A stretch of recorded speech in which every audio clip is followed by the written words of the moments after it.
Welcome back to the deep dive. And wow, do we have a crucial session today for anyone, and I mean anyone, tackling the civil services examination. It is good to be back. And you're right, this one is absolutely foundational. I'm pumped for this because we are really going back to the roots. We're talking about the bedrock of modern India.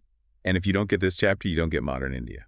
It's as simple as that. You Yeah. certainly won't get the nuance required for the mains. Absolutely. Okay, so before we get into the heavy lifting, I have a very specific and important introduction to make. Go for it. This deep dive is a full summary for UPSC focused by the Simplified UPSC by PPP YouTube channel with PYQ linkage attached as sources. So we are doing a complete comprehensive breakdown here. Which means we're not just, reading history from a book. We are decoding it for the exam. We're looking for the why behind the what. And connecting the dots. Connecting the dots between 1947 and what you're seeing in the news today. Exactly. And look, we put a ton of work into synthesizing these stacks of sources for you. So I am going to ask you very humbly, please subscribe. And if you're capable, support us on Patreon. It helps us keep bringing this super useful content to you. It really does make all the difference. I mean, quality analysis takes time, and your support, well, it buys us that time to do it right. So a huge warm shout out to all our current supporters who help us create this content. You guys are the real MVPs, truly. We appreciate every single one of you. And for everyone listening, please don't forget to like this video and share your valuable comment. We actually read them, We do. And it helps us tailor the next deep dive to exactly what you need. Okay, also a quick resource alert before we start. The free notes with practice PYQs, that's previous year questions, are available on the Telegram channel. Go grab them. They're a great starting point. But if you want the full experience, to get access to all the videos of the series at once and their corresponding premium notes, the ones with the detailed notes, extra PYQs, and model mains answers, all organized. The model mains answers are clutch. They really are. To get all that, you need to join the private Telegram library. Just send a DM on the Telegram public channel to join. It's one thing to know the facts. It's another thing completely to write them in 150 words under exam pressure. Those model answers really help with that. Okay, housekeeping done. Let's unpack this thing. Today's deep dive is based on the Tamil Nadu Board Class 12 history book, Chapter 20, India After Independence.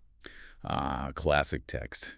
It's concise, but it's dense with really actionable information for the exam. It is. But here's the mission for today. We aren't just summarizing history, we are mapping the birth of a modern nation, from the absolute chaos of partition to becoming a nuclear power. And this is the key. We're going to directly link these events to actual UPSC prelims and mains questions that we found in our source deck. That's the value add. That is the whole point, because when you just read Chapter 20, it can feel like a list of dates and names. But if you look at the context, 1947, it wasn't just a celebration, it was a crisis. A crisis. How so? We got the British out. That's the party, right? Tricolor at the Red Fort, Nehru's tryst with Destiny's speech. That's the party, sure. But the hangover was immediate and absolutely brutal. You have to remember the condition of India in 1947. We're not talking about a developing nation. We're talking about a nation that many, many Western observers predicted would balkanize. Balkanize, like break into tiny pieces. Exactly. They thought it would splinter within a decade. And you can see why. You had mass poverty, staggering illiteracy rates. I think only about 12% of the population could read or write. And the political map wasn't exactly clean, was it? It wasn't India as we see it on Google Maps today. Clean. It was a jigsaw puzzle with hundreds of missing pieces. Yeah. You had 562 disjointed princely states, each with its own ruler. Then you had a refugee crisis of almost biblical proportions because of partition. Millions of people moving across borders. Millions. Violence, loss of property, families torn apart. So the challenge wasn't just freedom anymore. The challenge was pure survival. And then integration. So we have this massive, chaotic landmass. And the first thing we need is a rule book. That brings us to our first section.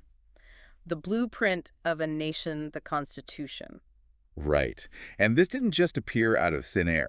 The Constituent Assembly actually began its work on December 9, 1946. Wait, that's before independence. That's fascinating. So they started drafting the laws of a free India while the British were technically still in charge. Correct. They were working while the house was still burning, so to speak. You have these incredible figures leading the charge.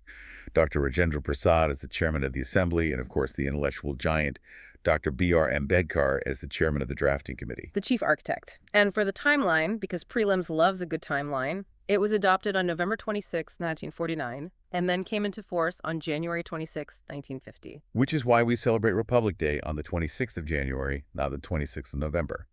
But let's get into the content, specifically through the lens of the exam. The source material really emphasizes the social revolution aspect of the Constitution. Let's start with the preamble. It declares India a republic. It does. And that's not just some fancy word they threw in. It defines the very nature of the state. The head of state is elected, not hereditary. No more kings and queens. But it's more than just that, isn't it? I'm looking at our source stack here at the mains 2016 GS2 paper. Question 5 asks something very specific about this. Let me guess, the adjectives. Exactly. It said, discuss each adjective attached to the word republic in the preamble. Are they defendable in the present circumstances? Oh, that is a juicy question. That's a classic UPSC mains question. It requires critical thinking, not just, memorizing the preamble. Precisely. It forces you to think about those adjectives. Sovereign, socialist, secular, democratic, republic. When UPSC asks if they are defendable, they're asking you to evaluate current events, current debates against these foundational ideals. Okay, let's break that down a bit. Take sovereign. What does that really mean in today's world? Well, on paper, sovereign means we take no orders from anyone. We are our own masters. But in a globalized world, with things like the WTO, climate treaties, international law, are we truly 100% sovereign? It's more complicated. It is. A good answer would argue that we often pool our sovereignty for a greater global benefit. We agree to certain rules to participate in the global system. Okay, what about socialist? That one feels particularly tricky. That's probably the trickiest one. Since 1991, we've liberalized our economy in a big way. We have billionaires, massive privatization, so are we still socialist? So how would you defend it? A good answer would discuss how our definition of socialism has evolved. It shifted from the old-school state ownership of the means of production to more of a welfare state model. So it's about ensuring equity, health, and education. Exactly. Rather than the government literally running bread factories. The goal is socialist, a more equal society, even if the method has changed. That's a great distinction. The goal versus the method. Okay, what about secular? Secularism in India is very distinct. It's not the strict separation of church and state like you see in France or the US. It's more sarvadharma samabhava, equal respect for all religions. And the question asks if it's defendable today. Right, so you'd have to look at the reality. You'd have to discuss rising communal tensions on one hand, but also the incredible resilience of our multicultural fabric on the other. The examiner wants to see you navigate that complexity. Speaking of legal tools for social change, let's get into the nuts and bolts. The distinction between Part 3 and Part 4 of the Constitution, fundamental rights versus directive principles of state policy, or DPSP. This is a favorite area for prelims. The core distinction is the difference between must do and should do. I'm seeing that right here in the source stack. We have Prelims 2020, question 18. It asks specifically about Part 4, the DPSP. The question was, are they enforceable by courts? And the answer is a clear, resounding no. They are non-justiciable. Fundamental rights, on the other hand, are justiciable. If the state violates your freedom of speech or arrests you without cause, you can go directly to the Supreme Court under Article 32. You have a legal remedy. But with DPSP. But DPSP, these are instructions to the state. They are, and this is a quote, fundamental in the governance of the country, but you can't drag the government to court just because they haven't implemented, say, a uniform civil code yet. But they are still crucial, right? They aren't just like suggestions. They're the moral compass for legislation. Absolutely. They guide all policy. Let's take another example from the sources Prelims 2020, question 5. It asked, in India, separation of judiciary from executive is enjoined by... And the options were things like the preamble, the 7th schedule. Right. And the correct answer is the directive principles of state policy, specifically Article 50. Why is this specific separation of powers so important? Why did they put it in there? Think about it from a colonial perspective. The district magistrate, the collector, was also the judge. He could arrest you, and then he could judge you. That's a massive concentration of power. It's the definition of tyranny. The Constitution makers knew that if the same person making the arrest also decides the guilt, you don't have freedom. So they embedded the separation of powers into the blueprint via Article 50. And then you have the social aspect, which was a huge part of the vision. Prelims 2020, question 4 asked, which fundamental right incorporates protection against untouchability? That falls under the right to equality. Article 17. It's a powerful example of how the Constitution was directly attacking the social evils that had plagued the subcontinent for centuries. It wasn't just about a political power transfer. No, not at all. It wasn't just about transferring power from London to Delhi. It was about ensuring human dignity for every single citizen. It was a manifesto for a whole new society. It's just fascinating how the Constitution tries to balance this need for a strong center with federal characteristics to keep such a diverse nation together. That balance is probably what saved us. A loose federation might have fallen apart given the post-partition communal tensions. A purely unitary state would have crushed regional identities and probably caused revolts. So it walked a tightrope. It did. A union of states, a strong center, but with very distinct federal powers for the states. It's a unique model. Okay, so we have a rule book, but we still have that jigsaw puzzle problem I mentioned earlier, those 562 princely states. This moves us right into Section 2, the geography of unity. This is where we have to talk about the Iron Man, Sardar Vallabhbhai Patel. I love this part of history. It really does feel like a high-stakes political thriller. You have these 562 rulers, some wanting to stay independent, some flirting with joining Pakistan, and Patel has to get them all to sign on the dotted line. He was an absolute masterclass in diplomacy, statecraft, and sometimes sheer force of will. Most of them signed the instrument of accession fairly easily. Why was that? Well, Patel appealed to their patriotism, but he also guaranteed their personal privileges. But then, there were the difficult ones. The big three, right? Junagadh, Hyderabad, and Kashmir. Exactly. Let's take Hyderabad. The Nizam was, at the time, one of the richest men in the world. He wanted to remain independent. He even had his own private militia, the Razakars. And they were causing a lot of trouble. They were unleashing terror on the Hindu-majority population there. So it required what was euphemistically called a police action in 1948 Operation Polo to integrate Hyderabad into the Union. It sounds so simple when we say police action, but this was a full-scale military operation. It was. It was swift. It took less than a week, but it was decisive. Patel knew that a hostile, independent state right in the belly of India would be a cancer. It had to be dealt with. And then there's Kashmir, a legacy we are still living with to this very day. Kashmir was unique. The ruler, Raja Hari Singh, was a Hindu ruling over a Muslim-majority population. He tried to stay independent. A sort of Switzerland of the East was his dream. But that didn't work out. Not for a moment. When tribal raiders, who were supported by the Pakistan army, attacked, he realized independence was not a viable option. He signed the instrument of accession to India to get Indian military support to push them back. This whole process of integration is a massive topic for mains. We see a specific linkage here in the sources. A mains question asks to analyze the role of Sardar Vallabhbhai Patel in the integration of Indian states. Right. And to answer that well, you can't just list the states he integrated. You have to explain his strategy. It was a classic carrot-and-stick approach. Okay, break that down for us. What was the carrot? The carrot was the privy purses. He essentially told the royals, give up your political power, merge with India, and in return, we will let you keep your titles, your palaces, and we will give you a tax-free annual pension from the government. It softened the blow to their ego and their lifestyle. Immensely. It made the transition palatable for most of them. And the stick. The stick was the implicit threat. Patel made it very clear that if the princes didn't sign, their own people would likely revolt, and the Indian government might not be able to protect them from their own subjects. Or, in cases like Hyderabad, the stick was actual military intervention. He used every single tool in the bag to stitch that map together. But once the map was stitched together, the internal lines began to blur, didn't they? We had the integration, but then came what the book calls the second struggle, linguistic reorganization. This is a fascinating part of the story, and it's often overlooked, because the Congress leadership was actually against creating linguistic states initially. Really? I would have assumed it was their plan all along. Didn't they have their own provincial committees organized by language before 1947? They did. That's the irony. Before independence, the Congress organized itself by language. It was a way to connect with the masses. But once partition happened, the whole calculation changed. How so? Well, the source material mentions the Dar Commission and the JVP Committee. JVP stands for Jawaharlal Nehru, Vallabhbhai Patel, and Pattabhi Sitaramaya. Both of these committees rejected the idea of linguistic states. Why the complete flip-flop? Fear. Pure and simple fear. They had just witnessed the country being horrifically divided on the basis of religion.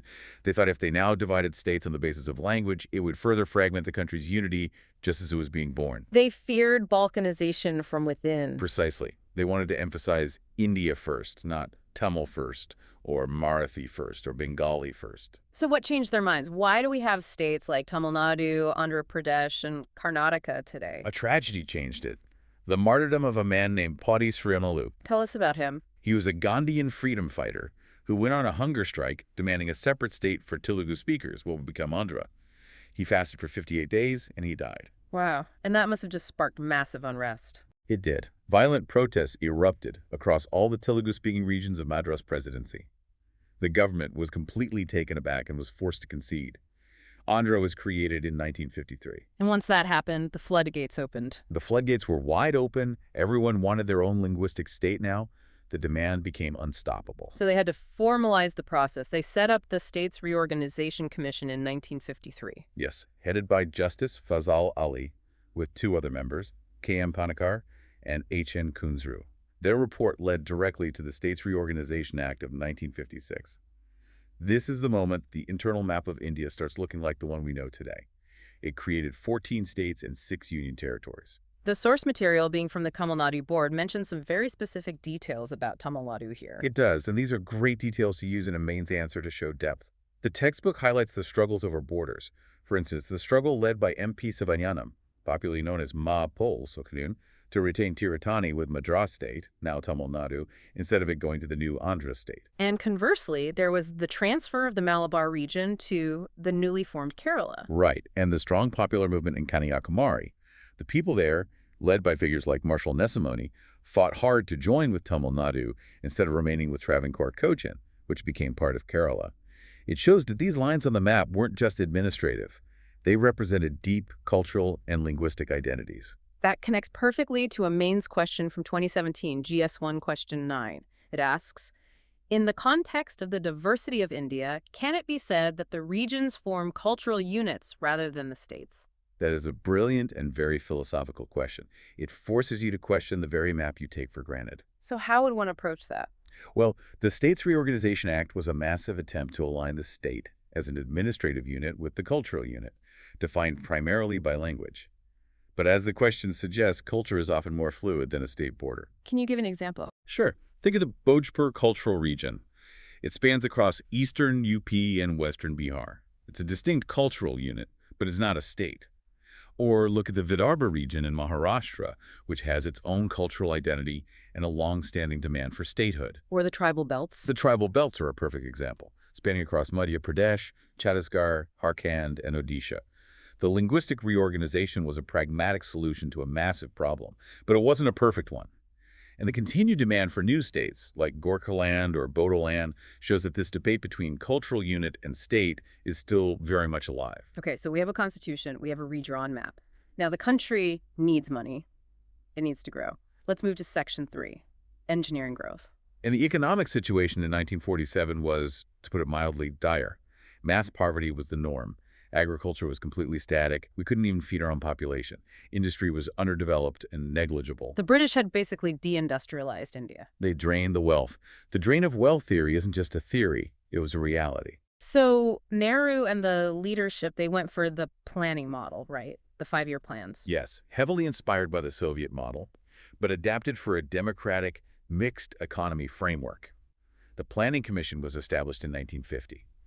The idea was to have a mixed economy. What did that mean in practice? It meant the public sector, the government, would control the commanding heights of the economy-heavy industries like steel, big dams, power generation. But the private sector would coexist and operate in other areas, like consumer goods. And the initial focus was heavily on agriculture, I assume. You have to feed people first? It had to be. We were living ship to mouth, literally importing wheat under the PL 480 program from the U.S. just to prevent widespread famine. This critical situation eventually led to the Green Revolution in the late 1960s. Which was a complete game changer. It transformed India from what was called a begging bowl into a food surplus nation in a matter of years. It was a remarkable achievement. But let's look at the institutional side of this. It wasn't just about magic seeds, was it?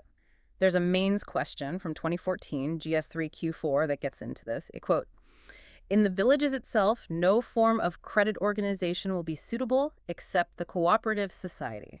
Discuss this in the background of agricultural finance. That quote is from the All India Rural Credit Survey Committee report.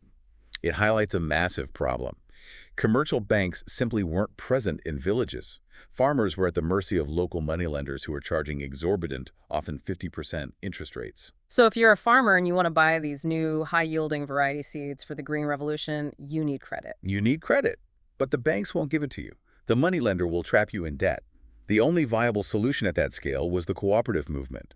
Farmers pooling their resources to create their own banks. And we see this pop up in Prelims 2022. Question 59 asks specifically about District Central Cooperative Banks, the DCCBs. Right. It asked about their role in credit delivery. It shows that UPSC doesn't just ask about the Green Revolution in broad strokes. They ask about the specific financial plumbing that made it possible. So you need to know about the cooperative banks giving loans to farmers for seeds, for fertilizers, for tractors. Exactly. It implies that if you're studying the Green Revolution, you must also study the banking and credit structure that supported it. The two are inseparable. Okay, now let's fast forward a bit. The economy chugs along. Some critics call it the slow Hindi rate of growth. But then we hit a wall in 1991, the crisis. The balance of payments crisis. We essentially ran out of foreign exchange to pay for our essential imports, like oil. The situation was so bad we had to physically airlift our gold reserves to London and Zurich as collateral for a loan. A national humiliation, really. It was, and it forced the government's hand. It led to the new economic policy of 1991, liberalization, privatization, and globalization, or LPG. And this is the birth of the modern Indian economy. The sources give us a great way to analyze the impact. Prelims 2020, question 58, asks us to analyze the Indian economy after 1991. And it asks specifically about two things: worker productivity and the growth of the non-farm economy. Liberalization unleashed the private sector. You saw a huge spike in productivity, especially in urban areas and in the services sector. But it also created a lot of disparity, didn't it? It did. It led to rapid GDP growth, but not necessarily equitable growth. The gap between the urban and rural and between the rich and poor widened. That leads to a very strange structural shift in India's development path.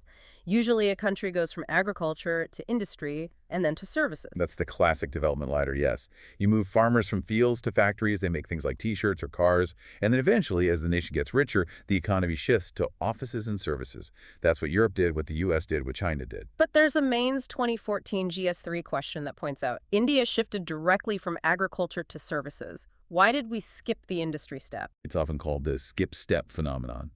We never had that massive, labor-absorbing manufacturing boom like China did.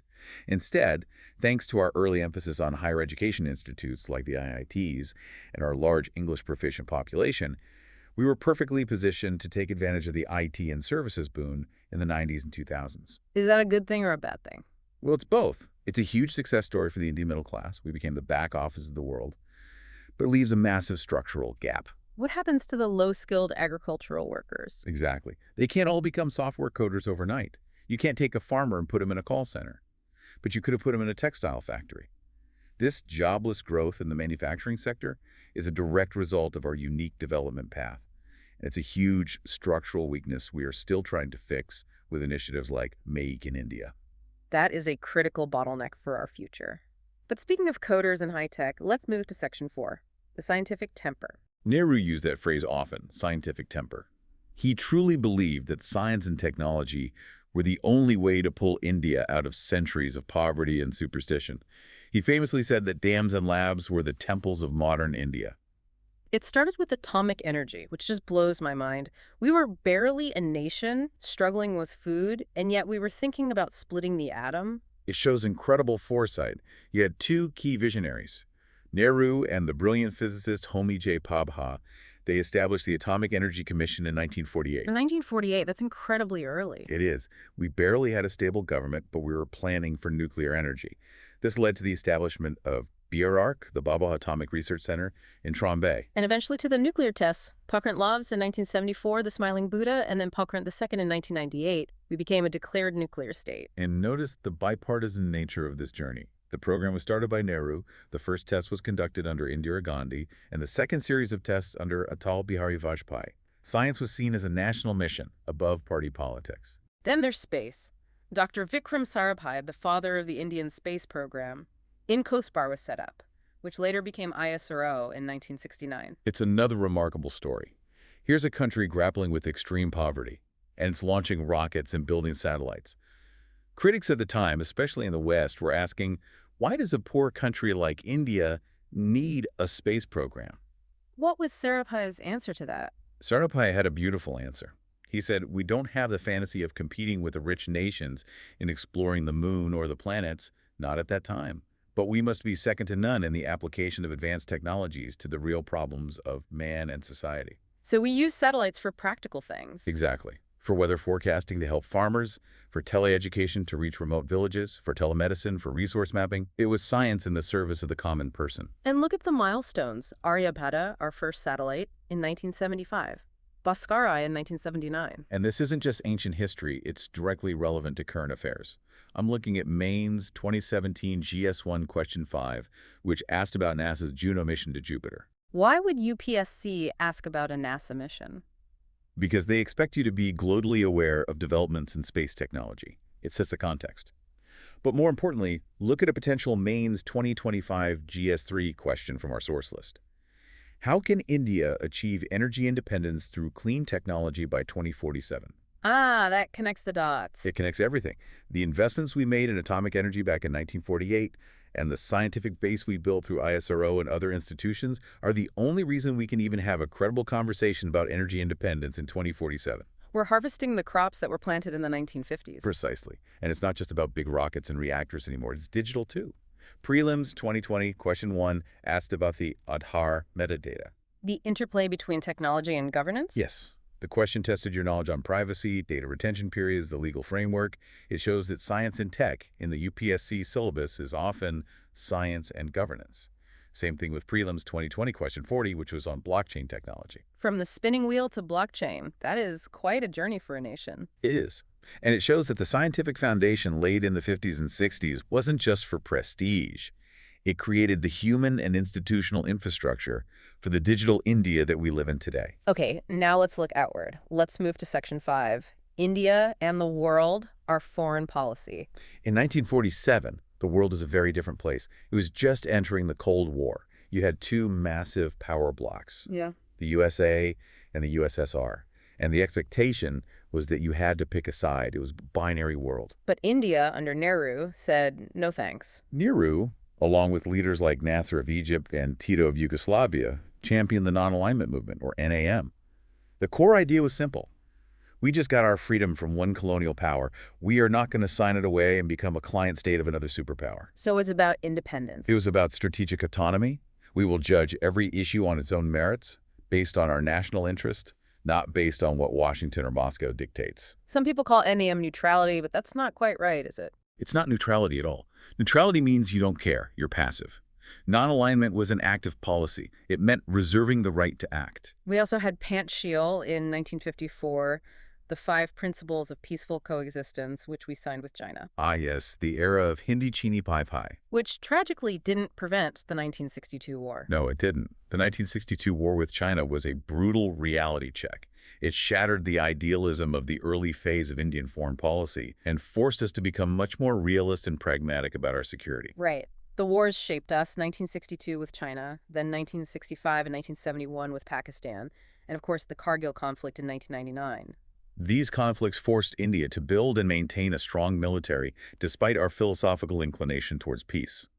The 1971 war in particular, which led to the liberation of Bangladesh, was a watershed moment. It established India as the undisputed regional power in South Asia. We proved we could project power and literally change the map. Speaking of the region, let's talk about our neighborhood, SAARC, the South Asian Association for Regional Cooperation. It's a tough neighborhood to be in. And the sources point to a fantastic mains question from 2013 GS2 Q23. In respect of India-Sri Lanka relations, discuss how domestic factors influence foreign policy. That is a classic dilemma for India, isn't it? The large Tamil population in Tamil Nadu has strong feelings and ties to the Tamils in Sri Lanka, and that puts pressure on the central government's foreign policy. Exactly. It shows that foreign policy isn't just decided in the ivory towers of the Ministry of External Affairs in Delhi. It's heavily influenced by what happens in Chennai or Kolkata or elsewhere. If the West Bengal government doesn't want to sign the Teesta River Water Treaty, it becomes very difficult for the Prime Minister to make a deal with Bangladesh. Domestic politics constantly shapes our foreign relations. We see a similar theme in another question from 2013, GS2Q22, which asked about political developments in the Maldives. Tiny islands, but with massive strategic importance for India. Why does a country of our size care so much about what's happening in a holiday destination? Location, location, location. The Maldives sits astride the most important sea lanes of communication in the Indian Ocean. A huge chunk of global trade passes through there. If a hostile power, say China, gets a military foothold in the Maldives, India's maritime security is seriously compromised. It's about countering the string of pearls theory. We need friendly neighbors to keep our strategic backyard safe. And finally, on the world stage, our nuclear policy. We famously refused to sign the NPT, the Nuclear Non-Proliferation Treaty. We did, and we took a lot of heat for it. We refused to sign because the treaty was fundamentally discriminatory. How so? It created a club of nuclear haves and have-nots. The 5 countries that already had nuclear weapons, the US, Russia, China, UK, and France, could keep theirs. But every other country was forbidden from ever developing them. India's stance was clear. We want a nuclear-free world, but we will not sign a treaty that disarms us while you get to keep your massive stockpiles. It was a treaty of nuclear apartheid. That took a lot of guts. We faced heavy international sanctions for that position, especially after the 1998 tests. We did. But that principled, stand-defying global pressure to protect our sovereign security interests is a hallmark of Indian foreign policy. And today, the world has come to accept us as a responsible nuclear power. So we've covered the blueprint, the geography, the economy, the science, and our place in the world. We have. It's a sweeping arc, really, in just a few decades. If you had to summarize the ultimate so what of this entire chapter, what would it be? I'd say think about the starting line. 1947. We were a poor, illiterate, divided nation that was predicted to fail. The achievement isn't that we are a perfect country today. Of course, we have huge challenges. The achievement is that we exist. That we exist as a united, democratic, food-secure, nuclear, spacefaring nation. We didn't balkanize. We didn't balkanize. We integrated the states largely without a civil war. We established a robust and vibrant democracy when most of our newly independent peers fell into military dictatorships. We achieved food security. That is the achievement. And for the listener, the UPSC aspirant, what's the key takeaway? Understanding this chapter is non-negotiable. It is the root system of the entire main syllabus. Every single current event you read about, whether it's Atmanirbhar Bharat, the border dispute with China, or the debate on farm laws, has its DNA in these post-independence decisions. You can't understand the fruit if you don't know the root. You said it perfectly. If you get a question on cooperative federalism today, you have to know about the linguistic reorganization of 1956 to give a complete answer. It all connects back. That brings us to our final provocative thought for today. I want to bring up that potential question from the source stack. Mains 2025 Q1. Distinguish between HDI and inequality-adjusted HDI. This is where the story of India goes next. We built the nation. Our HDI health, education, income is rising. That was the primary goal of the first 75 years. But the inequality-adjusted part of that question, that's the challenge for the next 75 years. It's not just about the size of the pie, but how it's sliced. Exactly.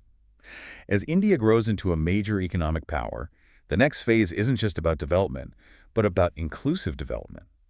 How do the foundational policies of 1947 hold up against this modern demand for equity? In our rush to build a service economy and explore space, are we leaving too many people behind? The question every future bureaucrat listening to this absolutely needs to ponder. It's not enough to grow. We have to grow together. Indeed. That is the true test of the Republic in the 21st century. All right, that wraps up this incredibly packed deep dive into India after independence. A massive topic, but I think we've covered the essentials for the exam. Before we sign off, I have to ask one more time. Please subscribe and support us on Patreon. It is the only way we can keep bringing you this kind of detailed, source-based analysis. Your support truly does keep this series alive. A huge final shout out to all our supporters. You know who you are. Thank you. And don't forget to like this video and share your valuable comment below. We really want to hear your takeaways. And remember all the resources we mentioned. Yes.